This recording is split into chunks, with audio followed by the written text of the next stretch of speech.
Es un privilegio para mí poder saludarles, es un honor poder estar aquí, que el Señor lo haya hecho posible y en especial creo que un panel como en el que vamos a participar todas y todos en este momento es más importante que nunca. Vivimos un momento en que estamos viendo cada día el retroceso del Estado de Derecho, el retroceso del respeto al derecho internacional y la dignidad humana queda relegada a quién tiene más dinero. Así que es un placer para mí poder presentarles el día de hoy a nuestros panelistas que no solamente van a hablar de la teoría, sino especialmente de cómo viven, de cómo se vive una presencia profética en contextos tan adversos. Así que si por favor me pudieran acompañar aquí adelante, damos la bienvenida al pastor Mario Vega de El Salvador, a nuestra hermana Loida Carriel de Ecuador y a mi colega Rubén Ninahuanca del Perú. Por favor, si me pudieran acompañar aquí en la mesa. Ustedes pueden leer la destacada biografía del pastor Mario Vega. Yo solamente quisiera mencionar que en los 30 años que lo conozco, siempre he podido encontrar en él la presencia del Espíritu Santo, fortaleciendo la esperanza. Quisiera destacar eso de la vida y testimonio del pastor Mario Vega. El púlpito está aquí o a la mesa entregamos el micrófono, como prefiera. Bienvenido.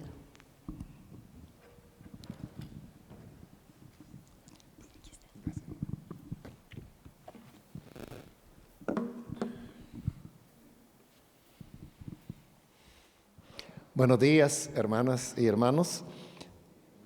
Para poder iniciar esta reflexión sobre cómo pueden los cristianos encarnar una ciudadanía profética frente a la corrupción y los abusos de poder, quiero proponerles la lectura de un pasaje de la Escritura que se encuentra en Amós, en el capítulo 5, del versículo 10 al 15. Dice de la siguiente manera: ellos aborrecieron al reprensor en la puerta de la ciudad, y al que hablaba lo recto detestaron. Por tanto, puesto que humilláis al pobre y recibís de él carga de trigo, no habitaréis las casas de piedra labrada que edificasteis, ni beberéis del vino de las hermosas viñas que plantasteis. Conozco vuestras muchas rebeliones y vuestros grandes pecados. Sé que afligís al justo, aceptáis sobornos y en los tribunales hacéis perder su causa a los pobres. Por tanto, el prudente en tal tiempo calla, porque el tiempo es malo. Buscad lo bueno y no lo malo, para que viváis. Y así el Señor, Dios de los ejércitos, estará con vosotros, como decís. Aborreced el mal, amad el bien y estableced la justicia en juicio. Quizá el Señor Dios de los ejércitos tendrá piedad del remanente de José.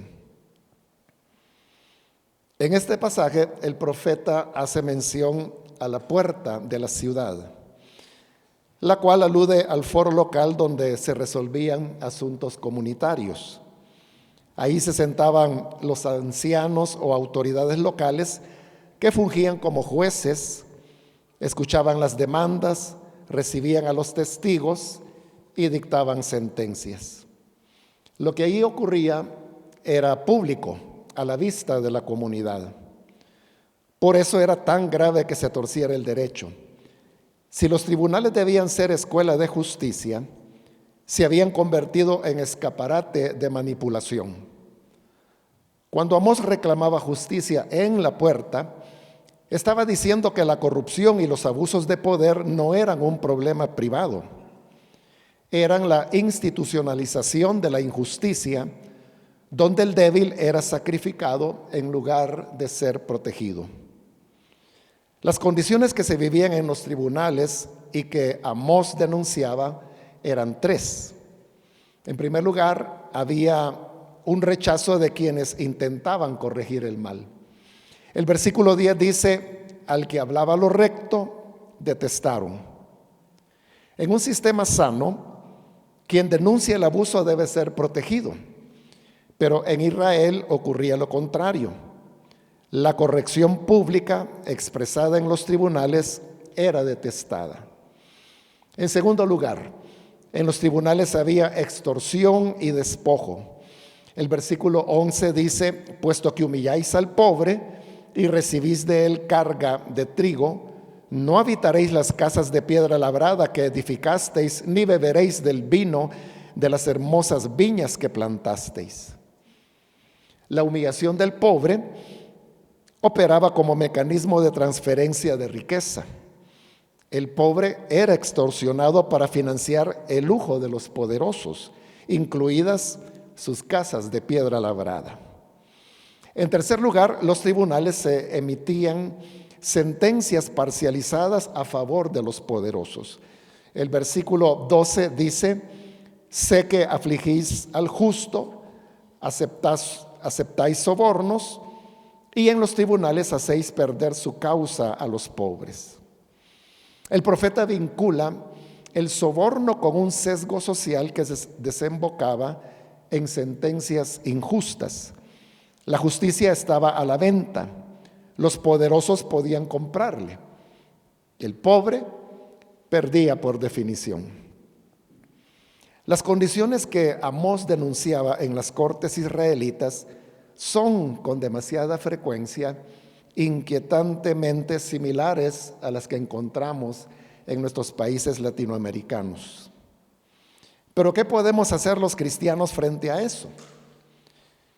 El modelo del profeta puede leerse como un programa de acciones concretas que los creyentes están llamados a encarnar hoy para ejercer una presencia profética. En primer lugar, con relación al rechazo de quienes intentaban corregir el mal en los tribunales, el cristiano debería defender a aquellos en nuestros tiempos que señalan la corrupción y los abusos, de manera que puedan hacerlo sin temor a represalias. Las comunidades cristianas pueden organizarse para ofrecer redes de protección y acompañamiento a denunciantes, expertos anticorrupción, periodistas y líderes comunitarios. De modo especial, también deben ofrecer solidaridad y cuidado a las víctimas de abuso estatal o de la corrupción cotidiana. La extorsión, los desalojos y la discriminación pueden ser mitigados mediante cuidado pastoral y apoyo de las iglesias. Para lograr una mayor incidencia, los cristianos pueden forjar alianzas prudentes con otras iglesias y organizaciones orientadas al bien común, sin perder la independencia profética. Muchas resistencias bíblicas toman la forma de prácticas de acogida al recibir y proteger a quienes son perseguidos por el poder corrupto. Las Escrituras presentan a Dios como Rey y a todo gobierno humano como derivado y por tanto responsable ante el Creador. Cuando un poder se excede, la crítica profética debe levantarse. La iglesia no realiza política partidaria cuando dice la verdad sobre el poder. Simplemente está confesando que Jesús es Señor y nadie más. Todo poder debe estar sujeto a Él y cualquier abuso debe ser señalado. Por eso las iglesias deben cultivar una cultura en la que la corrección ética no se vea como ajena al Evangelio, sino como fidelidad a él. En segundo lugar, frente a la extorsión y el despojo que se produce en los tribunales, los cristianos deberían esforzarse por hacer evidente el vínculo entre la injusticia judicial y el despojo económico. Las iglesias deben enseñar por todos los medios posibles que corrupción y pobreza no son temas separados. La corrupción es un ídolo que produce pobreza estructural y como todo ídolo, tarde o temprano exige sacrificios. La primera víctima suele ser la verdad. Luego siguen la justicia, la compasión, la conciencia. Y al final siempre son las personas. Por eso deben impulsarse esfuerzos para monitorear y denunciar los mecanismos de opacidad que encubren la extorsión y la extracción. La corrupción y los abusos de poder no son accidentales. Responden a un sistema que incluye redes, clientelismo, impunidad, captura de la justicia, compra de voluntades, instrumentalización religiosa y propaganda enceguecedora. Frente a ese sistema, la presencia profética requiere de dos virtudes: claridad teológica y sabiduría pastoral. Claridad teológica para no confundir el reino de Dios con un proyecto político, y sabiduría pastoral para cuidar a la comunidad en contextos de polarización, miedo y represalias sin abdicar del testimonio. Finalmente, en tercer lugar, sobre las sentencias parcializadas a favor de los poderosos que se producen en los tribunales, los cristianos deberían proveer o promover la veeduría ciudadana, observar audiencias judiciales y monitorear patrones de parcialidad.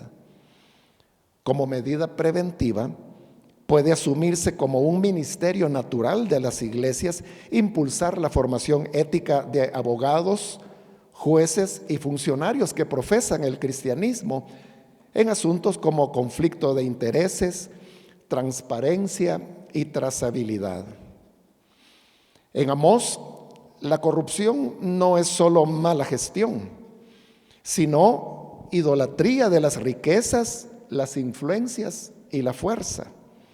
Es violencia estructural contra quienes no pueden pagar la extorsión o no tienen acceso a amistades influyentes. Además de los profetas, los cristianos contamos con el testimonio de la profecía encarnada en Jesús. En él se manifestó como mensaje de liberación y justicia. La práctica de Jesús combinó verdad, misericordia e independencia. Verdad cuando llamó profecía a la piedad encubridora y denunció las cargas injustas. Misericordia cuando restauró víctimas, tocando impuros, dignificando. Independencia al no alinearse con ninguna facción de su tiempo. Al final, Jesús cargó la cruz como costo de la afirmación pública de la verdad. Para la presencia profética cristiana, la cruz es el costo de decir la verdad en público. Antes de finalizar, solo deseo llamar la atención a un asunto esencial. La comunidad cristiana que decide ejercer una presencia profética debe velar por cuidarse de los mismos males que señala en la sociedad. Para ello, las iglesias deben fomentar la transparencia financiera por medio de presupuestos claros, auditorías, rendición de cuentas y apego a políticas de conflicto de intereses. Las iglesias también deben esforzarse por promover una gobernanza plural por medio de liderazgo compartido, poniendo límites a la concentración de poder dentro de las iglesias y estableciendo mecanismos reales de corrección fraterna. Además, deben esforzarse por mantener prácticas que garanticen la protección de los vulnerables, con protocolos contra abusos, facilitando canales internos seguros de denuncia y acompañamiento a las víctimas. También es importante que las comunidades cristianas se esfuercen por la formación ética de sus líderes eclesiásticos, que se busque no solo carisma, sino también competencias en manejo de fondos, toma de decisiones y responsabilidad pública. La Escritura no permite separar la adoración del orden moral. Por el contrario, La verdadera adoración exige justicia en lo público y en lo privado. Allí donde el rito sustituye a la rectitud, la liturgia se vuelve un lenguaje que encubre y el nombre de Dios termina instrumentalizado para legitimar aquello que él mismo condena. De ahí que la cristología sea decisiva. Cristo es el límite de todo poder. Ninguna autoridad, liderazgo, ideología o causa puede reclamar obediencia absoluta ni confianza ciega. Cuando los creyentes conceden inmunidad moral a sus dirigentes o santifica proyectos humanos como si fueran incuestionables, traicionan su confesión central. La fe cristiana, precisamente por confesar el señorío de Cristo, exige una práctica pública de discernimiento, responsabilidad y resistencia ante toda pretensión de ultimidad. La presencia profética cristiana no es un ejercicio de superioridad moral, sino un testimonio cruciforme. Dice la verdad con mansedumbre y valentía, sabiendo que se deben asumir los costos de hablar. No busca dominar al adversario, sino servir a la verdad y proteger a los vulnerables. Por eso no hay denuncia creíble sin coherencia interna. La Iglesia está llamada a encarnar lo que proclama mediante integridad verificable, transparencia, rendición de cuentas y cuidado efectivo de quienes pueden ser dañados. Si la adoración no corrige la injusticia, no es adoración, es coartada.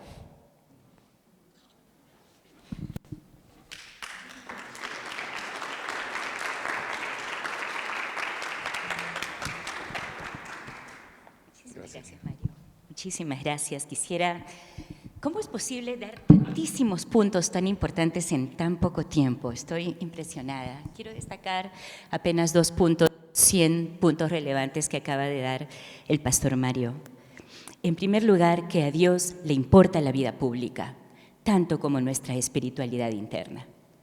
No es uno a despensa del otro. Cuando vamos a lo público, no estamos sacrificando nuestra comunión con Dios. Lo que nos sostiene en la vida pública es nuestra comunión con Dios. Así que ese es un punto que quisiera que meditemos y sigamos reflexionando. Otro punto tan importante, cito al pastor Mario, los ministerios de las iglesias debieran impulsar la formación ética de los abogados, jueces y todo el personal que se dedica al sistema de justicia. Como alguien que se formó en el mundo del derecho, estoy completamente de acuerdo y quisiera extender el argumento también de los empresarios y las empresarias, porque ¿quiénes traen la corrupción a las cortes? Son los que tienen. Entonces la iglesia también es responsable, no solamente de sonreír y darle la bienvenida cálida a los que tienen recursos, sino también de esa formación espiritual, ética para la vida privada y para la vida pública. Y en tercer lugar, esta presencia cristiana que no es superioridad moral. ¿Cuántas veces he escuchado en mi tierra, mi querida tierra, mi sufrida tierra, el Perú? La iglesia es la reserva moral del país. Y cuando uno conoce desde adentro la iglesia, como la gran mayoría de nosotros la conocemos, decimos, ¿qué reserva moral es esta? Lo digo con un sentido de autocrítica. Muchas gracias, pastor Mario. Loida Carriel, que tiene también, por favor, si me ayudan con la bio. Es para mí un privilegio cada día poder colaborar de manera directa con alguien como Loida, que no solamente dirige un equipo muy competente de Tear Fund en América Latina, sino que pone el cuerpo residiendo en la ciudad de Guayaquil, Ecuador, por la verdad y por destacar. Más de una vez de Loida he aprendido, no hay que perder la esperanza en la comunidad cristiana. Por favor, démosle una cálida bienvenida a Loida Carriel. Gracias, buenos días. Qué privilegio poder estar en este panel y hacerlo con un profeta en El Salvador y América Latina, como es el pastor Mario Vega, y que a propósito de trabajar y ser una voz en contra de la corrupción no es nada popular, pero también tiene consecuencias. Y precisamente el pastor Mario sé que ha vivido y vive varias de esas consecuencias. Y créalo que estamos orando por usted en varios países. ¿No? Yo quisiera comenzar con esta pregunta. ¿Qué papel puede jugar la iglesia o las iglesias cristianas frente a la corrupción y los abusos de poder? Pero mientras vamos pensando en esa pregunta, también quiero decirles algunas cosas. De acuerdo a una investigación del Fondo Monetario Internacional, que a veces no nos gusta hablar del FMI, América Latina tiene el 8% de la población mundial, pero en el 2022, porque imagino que tiene que haber cambiado, tenía el 40% de la criminalidad y violencia criminal mundial. ¿Eso qué nos dice? Muchos de los problemas que tenemos en nuestra región, y ahora mucho más las violencias transnacionales, criminales, narcos y todo lo demás, es producto de la corrupción también. ¿Qué otros problemas pueden ser producto de la corrupción? ¿Han escuchado de todos los problemas medioambientales? También la corrupción. Todo lo que está a nuestro alrededor, las raíces que están fomentando esas problemáticas tienen que ver con la corrupción. Tienen que ver con la corrupción. Así que es vital e importante que podamos hablar de este tema. ¿Qué papel puede jugar las iglesias frente a la corrupción y los abusos de poder?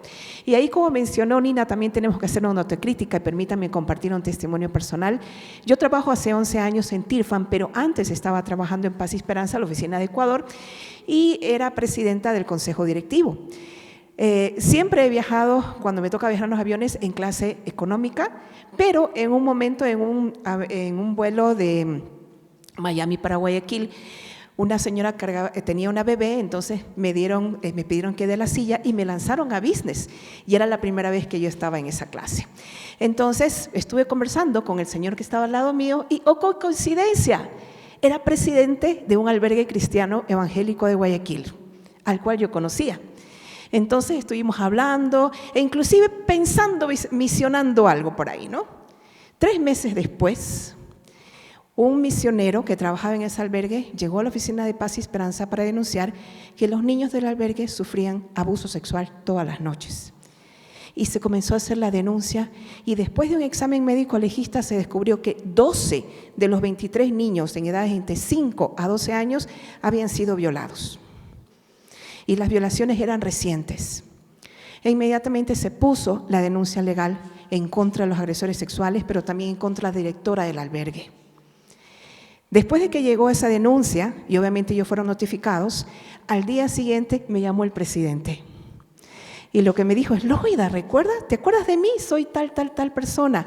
¿Sabes qué, hermana? Parece que están actuando a tus espaldas. Porque hay una denuncia de Paz y Esperanza en tal juzgado, esto, y quiero que conversemos, te invito para que podamos dialogar en tal lugar y podamos llegar a un acuerdo, porque estoy seguro que están actuando a tus espaldas. Y yo le dije: no puedo seguir hablando contigo, no están hablando a mis espaldas, yo sé perfectamente lo que ha pasado y nos vemos en los tribunales. Ese fue uno de los escándalos más grandes en Guayaquil. El albergue fue cerrado, fue un escándalo enorme, los agresores fueron sentenciados, pero lamentablemente la directora no fue sentenciada porque pocos días antes cambió el Código Orgánico Integral Penal y la figura legal de encubridora ya no estaba. Entonces ella quedó en impunidad. Pero lo más terrible fue que las noches previas en la iglesia, porque ella era una muy reconocida líder, hacían oración, cultos e inclusive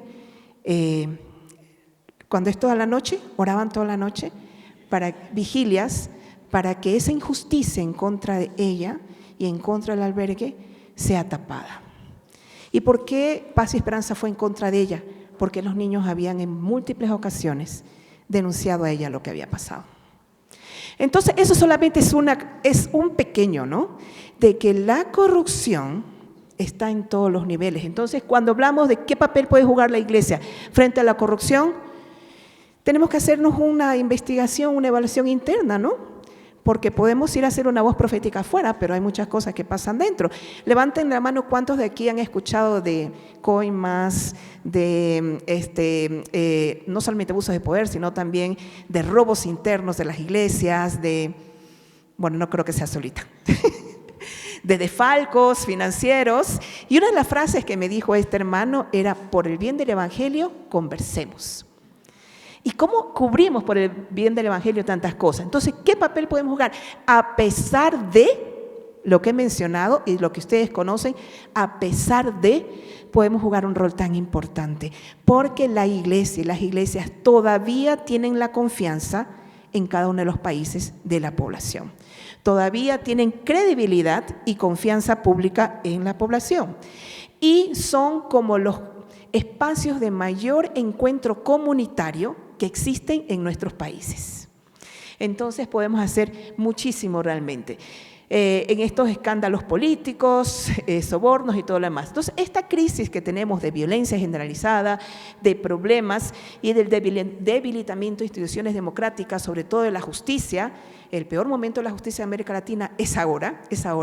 Esta crisis estructural ha hecho que la ciudadanía tenga una desconfianza total. ¿Quién cree en el sistema de justicia?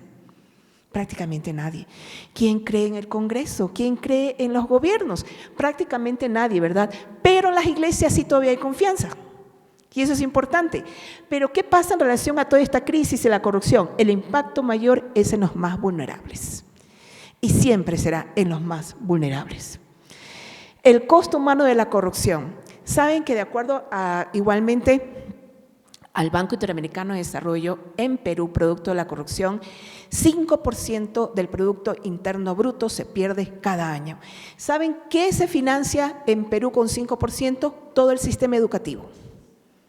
¿Y qué es lo que pasa en nuestros países?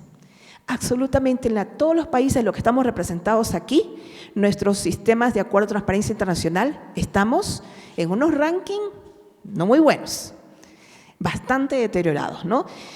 El costo humano de la corrupción, hospitales que no se construyen, escuelas que no reciben recursos, justicia que no llega, aumento de la desigualdad. Pero vamos entonces a ver como iglesias qué proponemos de la fe a la acción. Y como mencionó el pastor Mario Vega, la formación ética, que tiene que ver con la misión, que tiene que ver con nuestra misión. Como ciudadanos, una de las cosas que tenemos que entender, aparte de que sabemos todos los que estamos aquí, que nuestra ciudadanía no solamente es celestial, sino terrenal, es que también estamos llamados como parte de la misión a tener el poder. ¿Qué poder tenemos? El poder del servicio. Otros anhelan otro tipo de poder, pero tenemos el poder del servicio. Las iglesias sirven. Y como parte de ese poder tenemos que tener una presencia profética pública que nos haga hacer política, no política partidaria, sino el ejercicio político de estar ejerciéndolo con los que tienen autoridad, de hecho o de derecho. Porque si pensamos que la política es simplemente el arte de gobernar, estamos dejando a los políticos tradicionales típicos de América Latina, que ellos hagan absolutamente todo, y nosotros replegándonos para atrás y no haciendo auditorías, monitoreo de lo que hacen y no poniendo en la agenda lo que es la lucha contra la corrupción. Lo que es política es el ejercicio de poder entre quienes tienen la autoridad formal y los ciudadanos. Y a esa política es a la que me refiero, a esa política.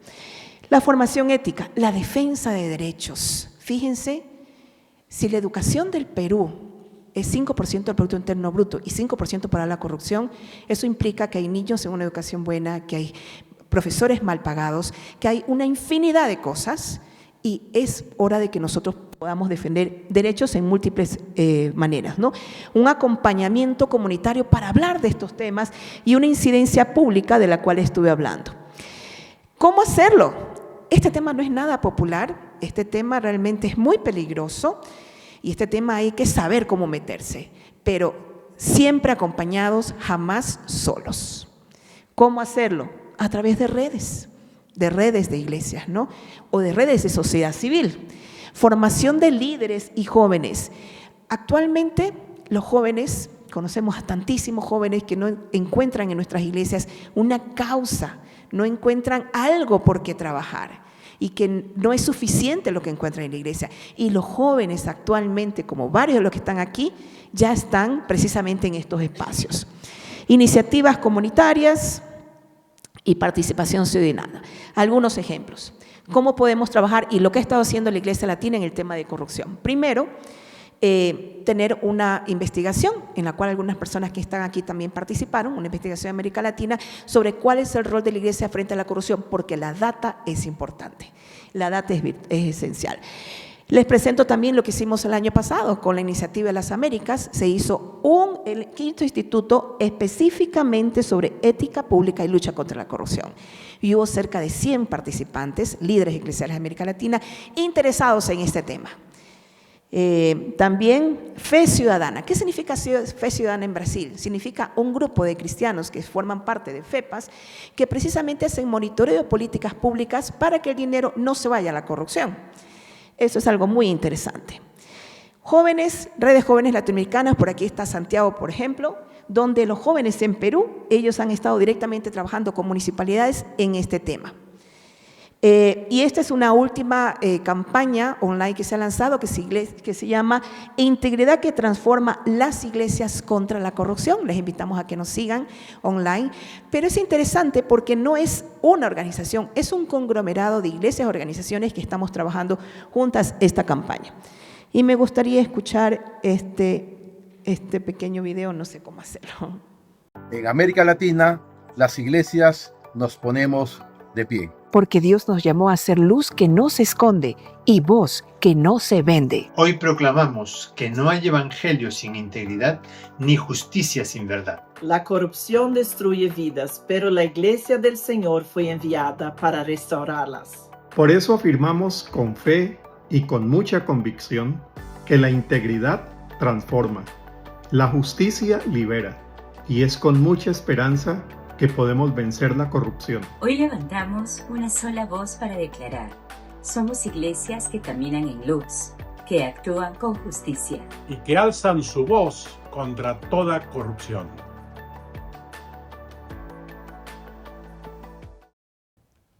Bueno, están invitados a formar parte de esta campaña para ir finalizando la iglesia como espacio de ciudadanía. ¿Cuál es la propuesta? Formación ética. Para hablar de esos temas no se puede hablar sin conocimiento. Hay que saberlo. Formación ética, participación comunitaria, al mismo tiempo defensa del bien común, que es algo que debemos entender, y construcción de esperanza. Hacia una ciudadanía profética, primero recuperar la dimensión pública de la fe. Es esencial.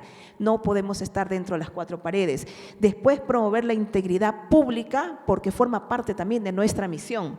Participar en la vida social, que gracias a Dios ya lo estamos haciendo, pero con otras temáticas, pero esta es vital, y denunciar la corrupción, algo que el pastor Mario también lo ha hecho muchas veces. Caminos hacia adelante, una iglesia que rompa las cadenas de esto que es un pecado, pero que también es un delito, y con una participación activa con otros, con otras de la sociedad civil dentro de la iglesia. La lucha contra la corrupción no solo es una tarea política, también es una tarea moral y espiritual. Que Dios les bendiga.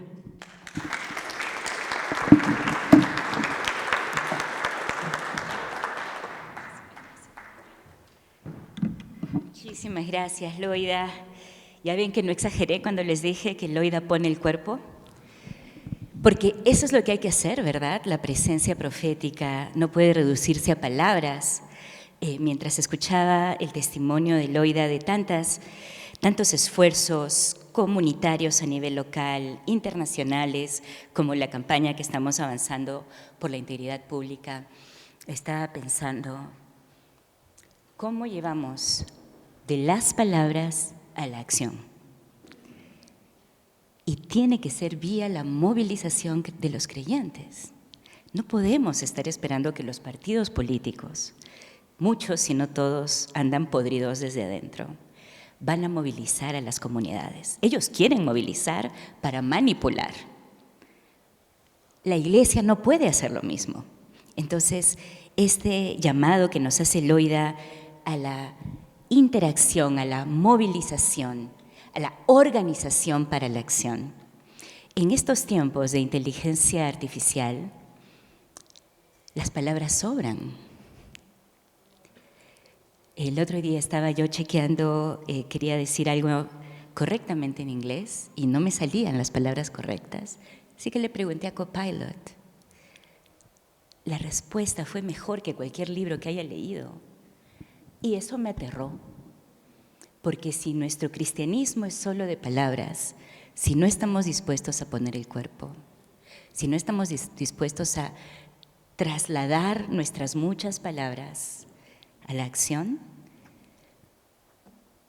la inteligencia artificial lo va a hacer mejor. Dios nos ayude. Y pensando en la ayuda de Dios, quisiera darle la bienvenida a Rubén Ninahuanca, abogado peruano, defensor de indígenas, defensor de la justicia, proclamador de la verdad y mi gran amigo. Por favor, una bienvenida muy cordial a Rubén Ninahuanca.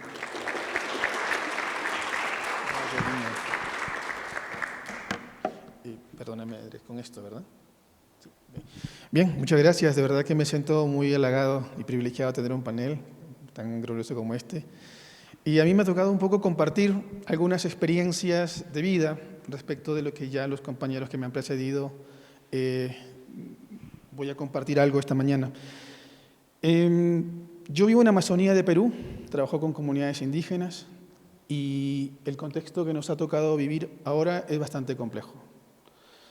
Imaginemos el mundo donde ya nada nos duele, donde ya todo nos parece tan normalizado, matan gente, ya el dolor no nos incomoda y todos nos quedamos tranquilos y creemos que esto no va a cambiar y que ya es irreversible. Pues mucha de esta cosa que en ese mundo que podemos imaginar, pues muchas de esas cosas es parte de una corrupción a la que no queremos que se inserte ya incluso en nuestros propios corazones. Y probablemente en nuestros contextos donde estamos viviendo ahora, mucha de esa cosa ya nos empieza a tocar. Durante muchos años, para ir graficando un poco el contexto, durante muchos años a nuestros gobiernos se nos ha dado varias recetas, que fomentemos la participación política, la rendición de cuentas, cambiemos toda esta cosa del empleo público, reducir los procedimientos en nuestros estados, el financiamiento de los partidos políticos para que no se vendan para el otro lado, ni sea una cosa de corrupción. Y todo eso lo hemos ido siguiendo al pie de la letra en muchos de nuestros países latinoamericanos. Pero creo que una de las cosas que nos llama mucho la atención es el caso Lavajato, que nos ha tocado en 12 países a todas las democracias de izquierda y derecha estos temas de corrupción y nos pone nuevamente sensibles para entender qué está pasando realmente y cuál puede ser alguna receta, algún mecanismo que pueda ayudarnos a reducir estas cosas de corrupción que están como muy inmersas en toda Latinoamérica. Entonces, esto nos ha llevado ya a un debate entre el cinismo y la resignación. ¿Sí? Estamos como que todos roban, siempre va a ser así, ya no te metas en esto. Y lo peor es la resignación, porque ya hemos renunciado, como lo decían los compañeros anteriormente, a ir al espacio público a debatir, a poner nuestras ideas, porque ya creemos que no, ya para qué, no, eso me van a maltratar allí, no, yo no quiero. Y ya hemos incluso dado un paso más atrás, y en ese contexto es que nosotros estamos viviendo actualmente. Y claro, en el tema político tampoco es que la cosa esté muy bien, porque yo recuerdo hasta hace unos 10 años atrás, salir a las calles a marchar, entre todos, nos sentíamos acompañados y podíamos cambiar cosas. Hoy día, salir a la calle implica represión. Un muerto en las calles y nada cambia. Incluso tenemos discursos con tanta frescura al frente de decirnos, pues que eran de izquierda, rojos, perdonen los léxicos, estigmatizaciones tan profundas que nos han polarizado por completo y nada cambia. Y en ese escenario ha sido o es un terreno muy fértil para la ilegalidad. El narcotráfico, la trata de personas, la minería ilegal, ya no solamente corrompe, sino se ha ido a una disputa abierta por el poder. ministerios, presidentes, hay investigaciones muy profundas sobre que hay gobiernos vinculados a temas de legalidad. Y en ese contexto nos toca a nosotros sentarnos y vivir como iglesia y decir, ¿qué podemos hacer? Ese contexto ya no es el mismo de hace unos 10 o 20 años atrás. Es un contexto completamente diferente e implica desafíos completamente diferentes, y es por eso que para mí era muy grato estar aquí, porque compartir un poco algunas experiencias y recibir una retroalimentación de cada uno de ustedes implicará también nuevos desafíos y nuevas reflexiones para cada uno de nosotros. Y yo les quiero contar justamente eso, una historia de en algún lugar. Yo estuve acompañando a alguna iglesia allí en la frontera entre Perú y Ecuador, muy cerquita, y el lugar se llama Cenepa, donde los índices, así como nos decían los compañeros anteriormente, los índices no son nada agradables. La nutrición crónica es el 63%, el analfabetismo es el 78%. No, casi la luz eléctrica no hay en todo un distrito. No existe agua potable, solamente es agua entubada, o sea, hay una fuente de agua o un pozo y de ahí tomamos. O sea, el nivel de salud, los parásitos y las enfermedades que esto puede generar son impresionantes. Y tener un diagnóstico sobre salud en estas zonas, por favor, no lo hagan porque no hay fondos para luego atender la data que ustedes nos puedan entregar.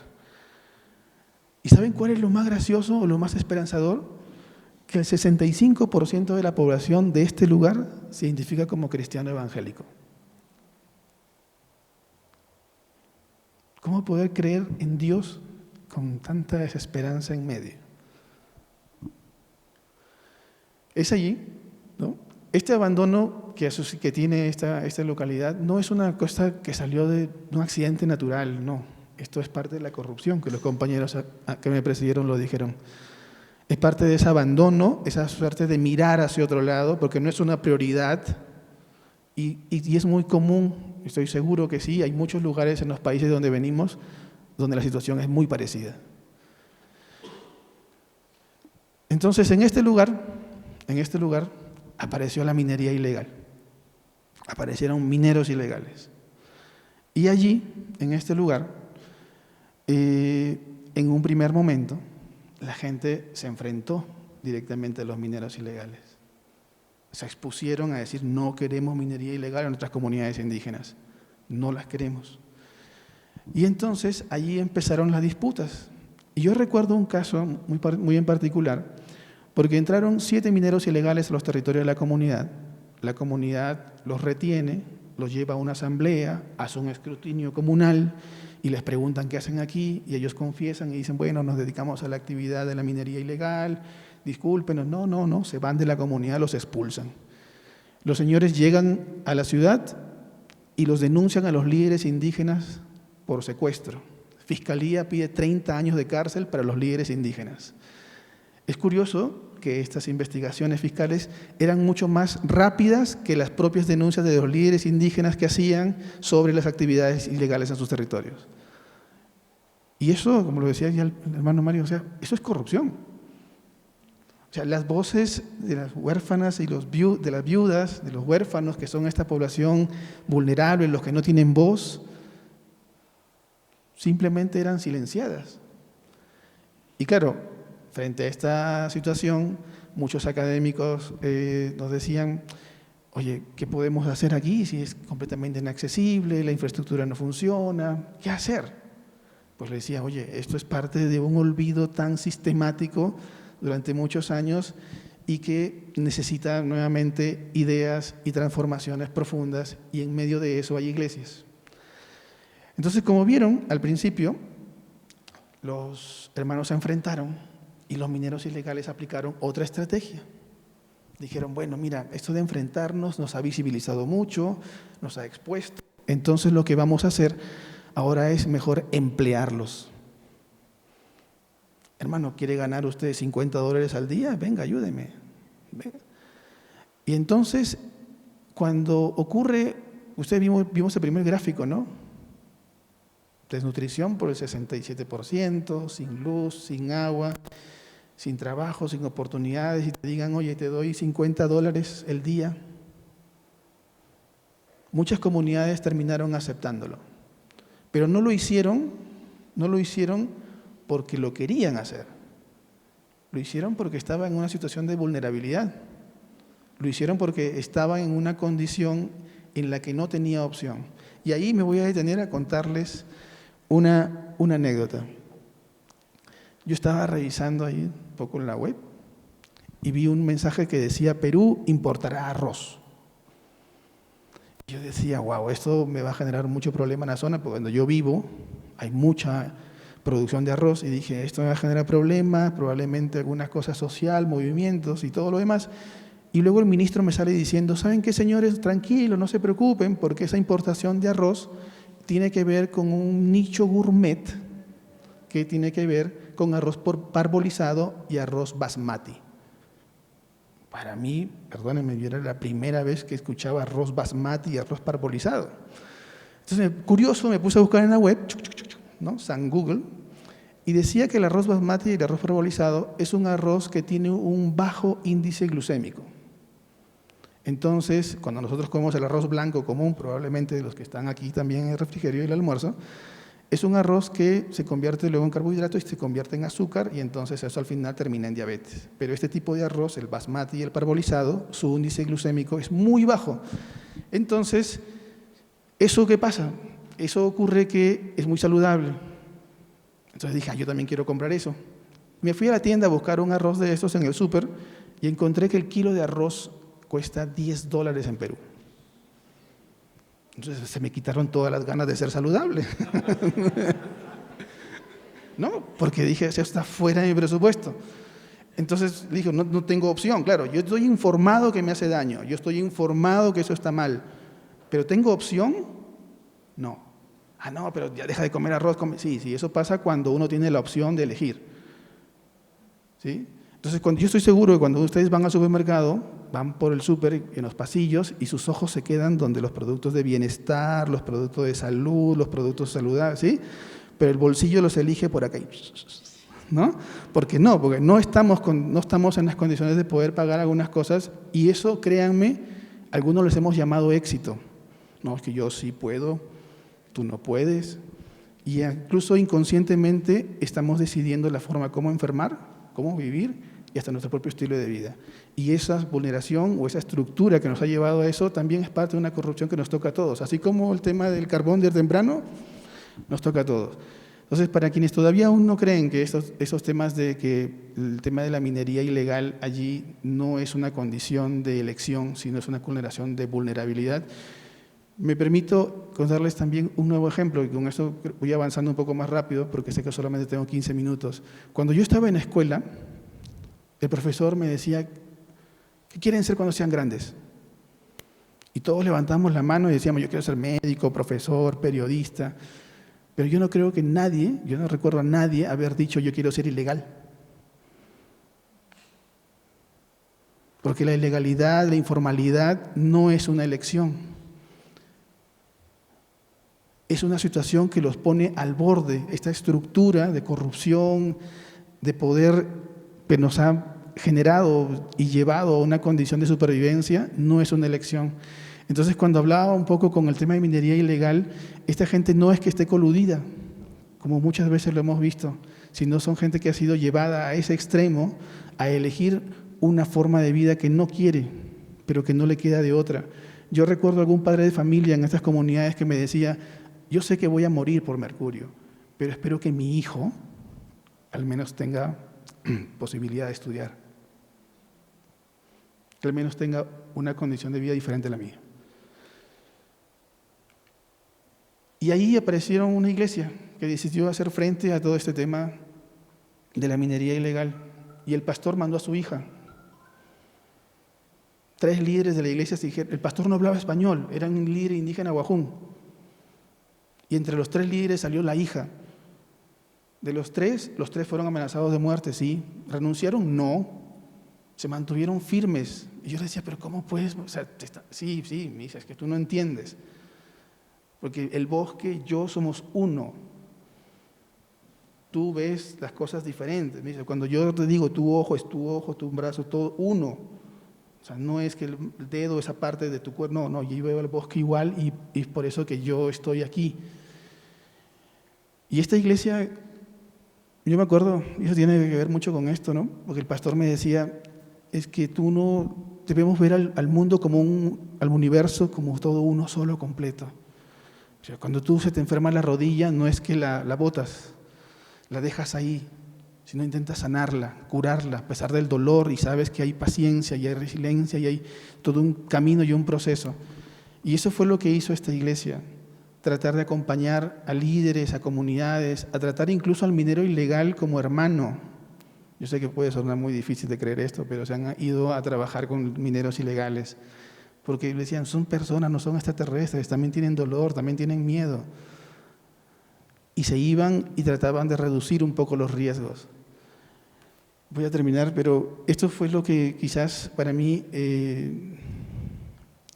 podría ser como una pequeña lección que nos dejó el acompañamiento en esta iglesia. Sé que hay muchas cosas todavía ahí en el tintero, pero por el tiempo quizás en las conversaciones en las mesas podemos profundizar todavía. Pero lo que nos pedían mucho era no normalizar el dolor. Perdón, no normalizar, sí, el dolor. Negarnos a normalizar el dolor. O sea, que las cosas realmente nos sigan indignando, que nuestro corazón no se apague, ¿no?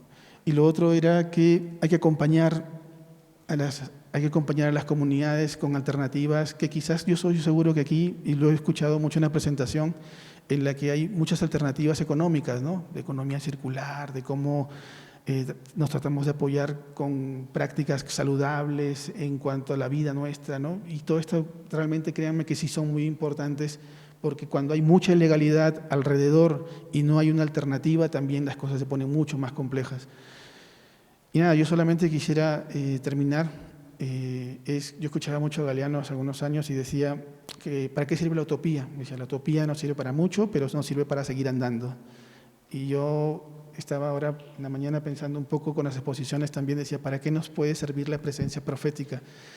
Nos puede servir de mucho para no perder la esperanza, porque en este contexto que nos ha tocado vivir como iglesia es bastante complejo, es muy duro y hay cosas que están pasando y que son probablemente, si no las atendemos, pueden ser irreversibles. Muchas gracias y perdonen por extenderme en el tiempo.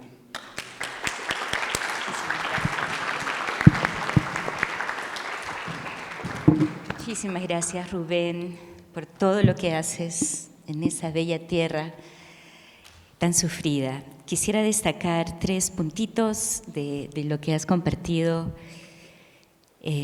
Muy claro, el mensaje de cómo la corrupción roba opciones a las familias, a las comunidades. Nadie elige ser ilegal. Muchas gracias por destacar eso. En segundo lugar, cuidado con normalizar el dolor. Vivimos bajo un imperio que su lógica es normalizar el dolor y normalizar un montón de otras atrocidades, pero es bien interesante cómo lo que has estado compartiendo se conecta como el vivir bajo un imperio que nos enseña y nos, como dice Jocabet, ¿no? Hay que descoser, hay que destejer la colonialidad, porque si no, normalizamos el dolor. Y en tercer lugar, muchas gracias por lo que haces en la vida, acompañando a las comunidades, buscando alternativas reales. Esta economía del imperio roba alternativas. Bueno, con esto quiero invitarles a dialogar en sus mesas. Tenemos, creo, me parece un slide aquí que nos sugiere hacer 3 cosas y quisiera con nuestros jefes por aquí, ¿cuánto tiempo tenemos para las mesas dada la extensión? Vamos a conversar por 10 minutos en las mesas y les encargamos 3 cosas. La primera, por favor, que identificar cada uno algo que quieran destacar de lo que hemos escuchado. En segundo lugar, dialogar sobre la implicación y aplicación más importantes que ustedes pueden discernir a la luz de lo escuchado y consensuar una pregunta para los panelistas. Y si quieren, 2. Tienen tarjetas en sus mesas, entonces una vez que han consensuado qué pregunta quiere hacer su mesa, les agradecería que con la letra más clara que tengan, por favor, nos escriban las preguntas y las acerquen a esta mesa aquí adelante. 10 minutos, muchas gracias. ¿Cómo hacer una red de apoyo para hacer justicia y no solo denunciar, ¿cuáles son los obstáculos que han encontrado en la misma comunidad cristiana para hacer incidencia pública? ¿Cómo comenzar desde nuestras propias comunidades a resistir la corrupción? ¿Cómo unificar esfuerzos formadores de incidencia pública? ¿Y cómo hacer del diálogo y la acción ética una vida cotidiana en nuestras comunidades? Gracias, y qué preguntas tan interesantes. Quiero decir, ante todo, que muchísimas personas de nuestras iglesias cristianas en general saben lo que es la corrupción o saben que existe corrupción, pero al mismo tiempo, y que es un problema grave, pero al mismo tiempo no saben cómo responder. Y eso es lo que salió en la investigación, por ejemplo, ¿no? De la existencia, pero la acción hay una gran brecha. Creo que una de las principales cosas es, yo les hago una pregunta, ¿en cuáles de nuestros púlpitos se habla de corrupción? Prácticamente en ninguno. Creo que una de las principales acciones que son de estos desafíos es la falta de fundamentación bíblica teológica al respecto y de no ponerlo como parte de la misión pública, como parte del Evangelio. Así como salen a marchar por otras acciones que vemos en América Latina y que se están tirando abajo, inclusive derechos, no lo ven esto como parte de la acción misionera, como parte del Evangelio, ¿no? El miedo es real. ¿Quién no ha sentido miedo cuando habla de estos temas? Y mucho más cuando sabemos que hay crimen transnacional, narcopolítica y otras acciones. O sea, y es natural sentir miedo, realmente. Entonces, ese es un obstáculo muy grande. Por eso yo mencioné nunca solos, siempre con otros. Absolutamente siempre con otros. Lo otro es una fundamentación bíblica teológica que nos hace falta al respecto. La falta de una formación sobre ciudadanía, que nos han enseñado que somos celestiales y no tan terrenales, eso es un grave grieta que ha ocasionado igualmente todo esto, ¿verdad? Pero a pesar de ello hay señales de esperanza. Señales de esperanza. Una señal de esperanza, yo diría, de que varias de las preguntas dicen, bueno, ¿cómo hacemos? Una primera acción, convocarnos entre todos. Esto ya es una convocatoria. Convocarnos y hablar, sin necesariamente de que unos tengan más experiencia, menos experiencia, más poder, menos poder, hablar, convocarnos. Después, es una metodología que nosotros utilizamos en TIRFAN, inspirarnos. Este es un tema netamente de nuestra misión y de una respuesta de nuestra fe a la sociedad para implementar el reino de Dios. La inspiración nos permite fundamentar bíblica teológica porque lo hacemos, porque en América Latina la gente se mueve una vez que lo vea que realmente es parte de nuestra fe y que es parte de nuestra responsabilidad. A veces nos hemos convocado por muchos temas y después hemos comprendido que es parte de nuestra fe, pero ahora nuestra propuesta es comprendamos que no es parte de nuestra fe, que tenemos que trabajar desde muy pequeñitos, desde la escuela dominical, en las que existe todavía escuela dominical, este tema de corrupción. Hace varios años estuve en otro país, estaba hablando a los niños sobre corrupción y de repente uno me alza la mano después de hablar 40 minutos y me dice, perdón, ¿qué es corrupción? Y yo dije, Dios mío, qué mal metodología utilicé, porque ni siquiera los niños sabían, ¿no? Y tenían 15 años. Eso. Entonces, desde la escuela dominical, identificar esto. Inspirarnos, ¿no? Y el tercero, equiparnos como iglesia, equiparnos como grupo, equiparnos como movimientos. ¿Qué implica equiparnos? Saber lo que es participación ciudadana, saber cómo hacer incidencia política, saber cómo movilizarnos, saber con quién juntarnos, saber cómo poder influenciar en lo público sobre esto. No podemos sin conocimiento hacer este trabajo, porque nos comen. Y finalmente, una vez que ya estemos equipados, movilizarnos a la acción, como lo que hemos visto que se está haciendo en varios lados. Finalmente, yo quiero hacerles una invitación. Precisamente en este evento hemos estado en conversaciones con CETI para lanzar un programa que tenga que ver, no sabemos, talleres, diplomados, no lo sabemos, estamos en conversaciones, pero ya las dos instituciones aceptamos para lanzar algo que tenga que ver con las iglesias y la lucha contra la corrupción y que forme parte precisamente de esta campaña que se llama Integridad que Transforma. Muchísimas gracias. Paso rápidamente a preguntas dirigidas al pastor Mario.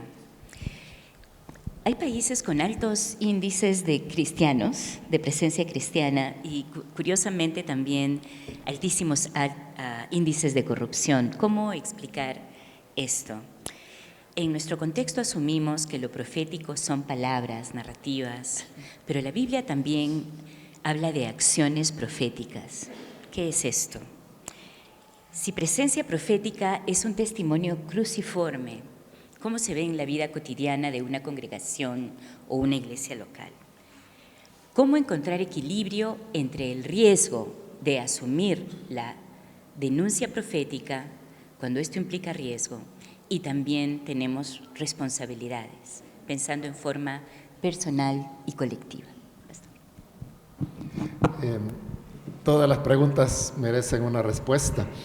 Lástima pues que el tiempo lo tenemos limitado y tenemos que hacerlo de esta forma.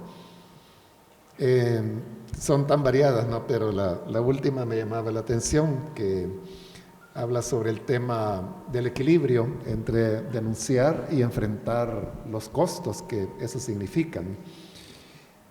En este pasaje de Amós que yo leí, hay un versículo, el cual yo no toqué acá en esta exposición, pero sí va a estar en el artículo que se escribió.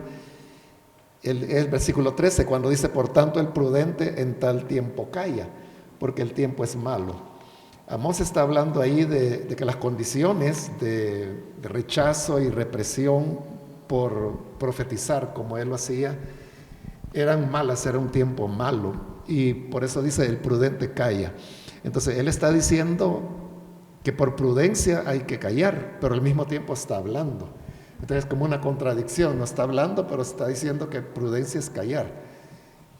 Entonces, esa tensión entre callar y profetizar plantea un problema paradójico, diría yo, pero que claro, demanda una definición.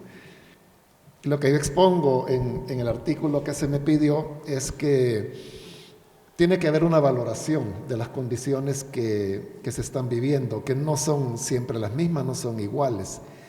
Y yo pongo ahí el ejemplo de la Segunda Guerra Mundial de Dietrich Bonhoeffer en Alemania, que él estaba con Elder Edge, quien era su más íntimo amigo y su biógrafo, y quien colectó las cartas de la prisión y documentos de la prisión cuando ya Bonhoeffer estaba preso.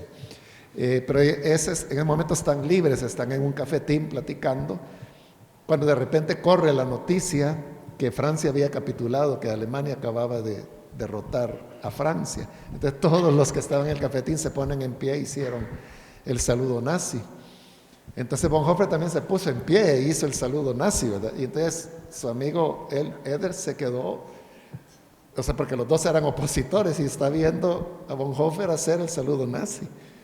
Y él se queda, que no entiende qué pasa. Entonces viene Bonhoeffer y le dice: estás loco, le dice, ponte en pie y levanta el brazo. Entonces su amigo no sabía qué hacer, ¿verdad? Porque era una contradicción. Entonces le dice: vamos a arriesgar nuestra vida, le dice, por cosas que valgan la pena, no por un saludo. Entonces el otro entendió, ¿no? Entonces yo puse esa anécdota porque nos deja ver cuáles son aquellas cosas por las cuales uno debe arriesgar, incluso la vida. Bueno, Bonhoeffer la dio, ¿no? Fue mártir. Y por cuáles no. Entonces para él levantarse y hacer un saludo donde quizás nadie los conocía, pero lo guardaba de un riesgo, no lo podía hacer, lo hizo, ¿no? E invitó a su amigo a hacerlo. Entonces quiere mucho discernimiento. Yo no digo de que uno siempre deba guardar la vida, o sea, ese no es el criterio, o guardar la libertad, por ejemplo. No debe ser ese el criterio, sino que yo creo que, yo lo planteo de esta manera, y es de que inicialmente el profeta es alguien que tiene un mensaje, pero en la medida que esa denuncia profética avanza, la persona se va convirtiendo en el mensaje. Entonces hay un momento en que ya es inseparable. Cuando ya se ha cruzado ese punto, yo a eso le llamo el punto sin retorno. Entonces hay un momento cuando ya la persona no puede simplemente abdicar, porque ya no es la persona la que está abdicando, sino que sería una negación de todo lo que se presentó. Ahí es donde ya no se puede volver atrás. La clave está en cómo uno discierne, ¿verdad? Cuándo se sobrepasó ese punto y cuándo no. Es una cosa compleja. En este artículo pues yo dedico una parte a tocar ese tema tratando de dar alguna luz. Estoy tratando de resumirlo en este breve tiempo. Espero no confundirlos más, pero quizá yo lo resumiría en el hecho de ser muy objetivos y mucho delante de Dios. Recuerdo en el caso de Monseñor Romero en El Salvador, que llegó un momento en que eran no solo palabras, en una ocasión habían colocado 9 candelas de dinamita donde él iba a dar una misa. No explotaron, pero luego se supo, ¿no? O sea, ya era un hecho, las amenazas eran reales. Y él tenía que tomar una decisión, o sea, seguía o no. Y lo que él hizo fue que había una pequeña capilla donde él va y se puso en oración. Esto lo narra Monseñor Rosa Chávez, que aún vive, es el único cardenal en la historia de El Salvador y que sigue en funciones. Y él narra pues que él estuvo solo allí durante un buen tiempo, más de 1 hora. Y cuando se levantó de esa oración, él estaba ya decidido, venía ya renovado. Entonces, Monseñor Rosa él cuenta y dice: yo sabía de que iba a la muerte, ya había decidido. Entonces, ese es el punto, de que hay un momento en que uno sabe que si abdica o se calla, y peor, ¿verdad?, se retracta, es matar el evangelio, es matar el testimonio. Entonces, cuando uno está consciente de eso, ahí es donde ya no hay retroceso. Muchas gracias. Rubén, tú tienes la palabra final. Voy a leer las preguntas. Como el Señor te guíe para responder, no hay tiempo para responderlas todas, pero leo las preguntas porque las preguntas tienen gran valor, a veces mucho más que las respuestas. No es el caso en particular en este panel, pero hay que destacar las preguntas. ¿Cómo enfrentar, luchar contra la corrupción, contra ese aparato tan grande? ¿Cuál es el rol de la Iglesia? ¿Hasta cuándo el miedo al enfrentar el dolor paraliza? La lógica del imperio es normalizar el dolor. En consecuencia, ¿qué acciones podemos tomar como Iglesia? Si pudieras compartir algún ejemplo de cómo has discernido los momentos en tu labor profética, cuándo has evitado la exposición prudentemente y en qué momentos has tomado riesgos. Si pudieras mencionar algún modelo de comunidad de fe que nos ayude a mantener la esperanza frente a estadísticas tan desesperanzadoras. ¿Cómo lidiamos con la presión que viven las comunidades de fe cuando deben sostener programas de misión integral y apoyo social y hay que recibir apoyos de organizaciones públicas que piden favores políticos a cambio? Vamos a dejarlo ahí.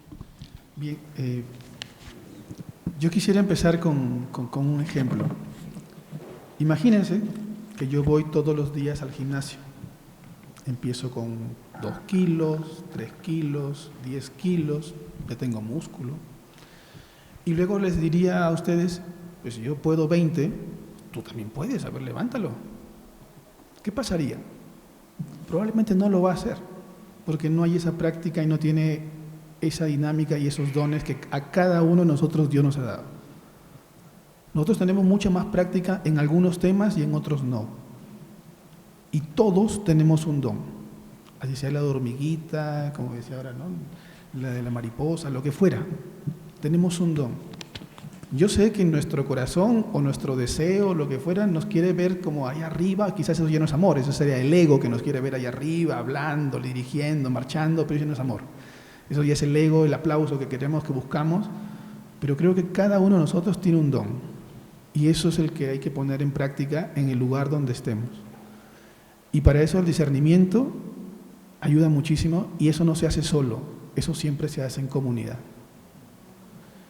Yo recuerdo hace unos meses una de las líderes indígenas entró a UCI, enferma, grave, estaba ya 7 días, estábamos muy preocupados y todos los amigos estábamos desgastados tanto económicamente y emocionalmente porque ya uno se nos había ido hace unos meses antes. Y entonces la llamada de teléfono de la familia ya nos dolía el corazón porque ya no sabíamos qué más hacer.